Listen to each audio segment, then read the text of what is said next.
فرماتے ہیں کہ جنگ صفین کے اندر جناب علی کی تلوار گم ہو گئی، ڈھونڈنے کے باوجود بھی نہیں ملی۔ اس ٹائم پہ آپ کا جو قاضی تھا نا، قاضی شریح تھا، بڑا صاحب تقویٰ تھا۔ جناب علی نے بعد میں دیکھا، جنگ ختم ہونے کے بعد دیکھا تو وہ زرہ جو ہے نا ایک یہودی کے پاس تھا۔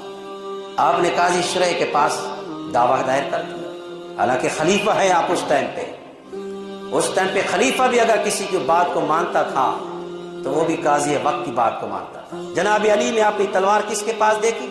اگر آپ چاہتے تو مسلمانوں کے خلیفہ تھے نا، اپنے سپاہیوں کو حکم دیتے پکڑ کے لے آؤ، اس سے تلوار کھینچے، میری تلوار اس کے پاس ہے۔ نہیں، قاضی کے پاس فیصلہ دائر کیا، میری زرہ گم ہو گئی تھی جنگ کے اندر اور ایک یہودی کے پاس ہے۔ میں اچھا، قاضی وقت نے کہا کہ علی گواہ پیش کرو۔ جناب علی نے گواہ پیش کیا، ایک آپ کا غلام تھا، ایک آپ کا بیٹا تھا حضرت امام حسن۔ قاضی نے فرمایا علی خلیفہ ضرور ہے تو، لیکن ان دونوں کی گواہی تیرے حق میں قبول نہیں ہوگی۔ ایک تیرا بیٹا ہے، ایک غلام ہے، غلام کی گواہی آقا کے حق میں قبول نہیں ہوتی، بیٹے کی گواہی اپنے باپ کے حق میں قبول نہیں ہوتی، لہذا یہ دونوں گواہ آپ کے نہیں مانے جاتے۔ یہودی موجود ہے، دیکھ رہا ہے۔ بس جب اس نے دیکھا نا کہ علی نے آگے کچھ نہیں بولا، علی خاموش رہے۔ یہودی نے جب یہ فیصلہ سنا نا اور علی خاموش رہے، اس کے ہاتھ سے تلوار گر پڑی۔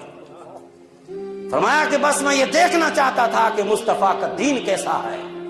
فرمایا کہ یہ زرہ علی کی ہے، قربان جائے علی کی عظمت پر کہ جس نے اپنا فیصلہ نافذ نہیں کیا اس کے فیصلے کو مانا ہے جس کو اپنے اختیار سے منصب دیا ہے۔ علی کے قدم میں گرا ہے، فرماتا ہے حضرت یہ زرہ آپ کی ہے، ہاتھ بڑھائیے، مجھے کلمہ پڑھائیے اور پاک کر کے مسلمان